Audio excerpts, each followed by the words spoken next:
सबसे न्यारा से संकट मोचन नाम बड़ा ही प्यारा से। 13 साला सर का दाम सबसे न्यारा से संकट मोचन नाम बड़ा ही प्यारा से।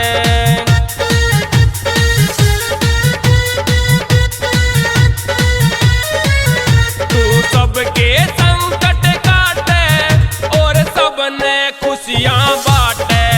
तू सबके संकट काटे और सबने खुशियां बाटे। सबका सहारा से संकट मोचन